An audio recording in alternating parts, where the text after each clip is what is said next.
Hello, my brothers and sisters of Soul Nirvana. Christopher Witecki here now with the 6th episode of Astro 101. Hope you enjoyed the first 5. We were talking about the states of consciousness. And if you happen to click on this episode and you haven't seen the others, you better not do that. I think you want to start from the beginning and work your way up. And I think the way it works is the most recent is at the top here in the playlist. So you got to scroll down for the first one and kind of work your way up literally. Now today we're going to talk about something else. And I want to give you kind of the architecture of the class now and the syllabus of the class. We talked about the first states of consciousness in the first 5 classes and what that is and what those states are. Now what we're talking about, we're going to get into, are the planets. Okay? Let me explain how I think it all works. There are 12 states of consciousness. That's it. There are 12 colors available to reality. At least that's what astrology says. And a ruling planet is vibrating at that state of consciousness. It's vibrating like a big rock in space. That's what it is. And I look at these rocks in space almost like wooden spoons, stirring and stirring and stirring, around the Earth. Every time the planet makes one rotation, it's a wave that hits the Earth, right? And that wave may take 12 years with Jupiter or 1 year with the Sun. Remember, it's from the Earth's perspective, so the Sun is revolving around the Earth from our world's perspective and our reality's perspective. But these create waves that hit the Earth, and this is kind of, I think, how astrology actually works, is these big planets. So a ruling planet is really a stirring planet. This is the planet that stirs that state of awareness. Now, these planets also represent how these states of awareness fall within us, okay? So we can define our different states of awareness by these planets as well.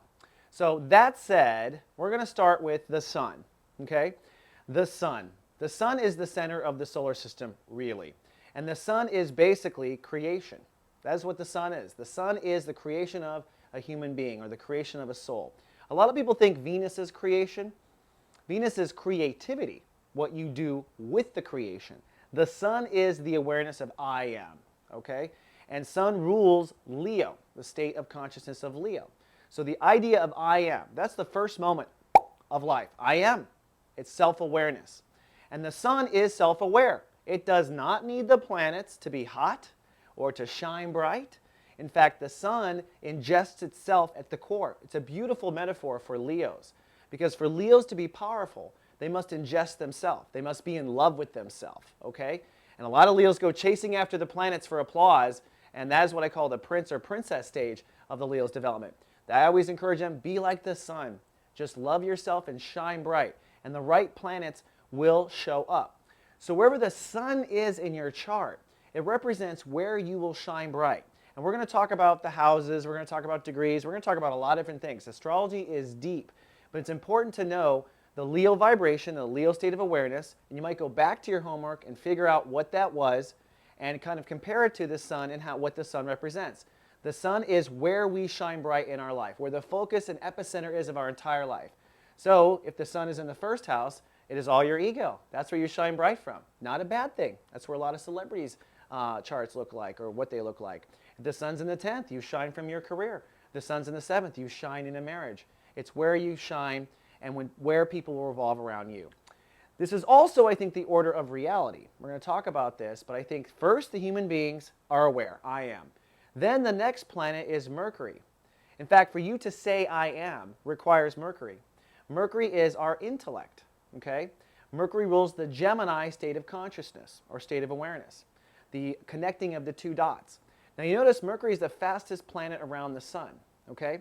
And Mercury spends a few months going direct and then a few months going retrograde.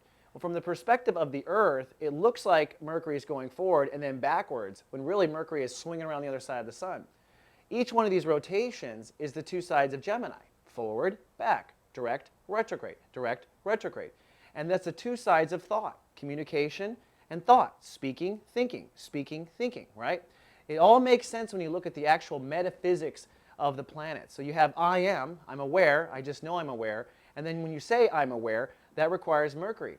This is literally, I think, the orbit of the planets and the order of the planets is literally the order of life itself in the perspective of a human being.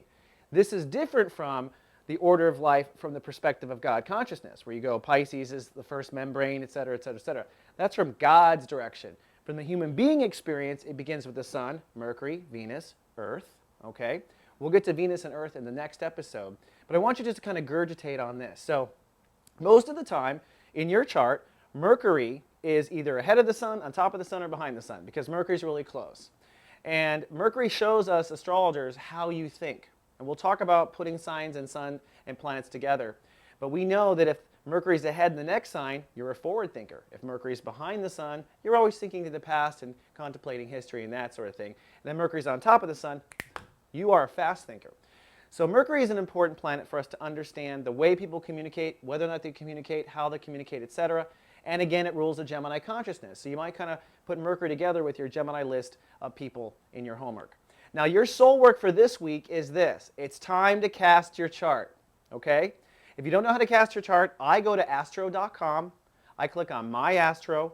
You're going to need your time of birth, your date of birth, okay? And of course, you're going to need the place of birth. This is important because we need to know the exact space-time continuum you came onto the planet. Run off your chart. If you have questions about it, I'll post it in the room. We also have an Astro Resources room on Soul Garden, in the main Soul Garden. So go to Astro Resources. I've already posted how to run a chart. And when you get your chart, print it out or on PDF, look for a circle with a dot in it. That means the sun. That's the placement of the sun, okay? And just look at it right now. You're not going to understand it right away. We're going to go about this slowly.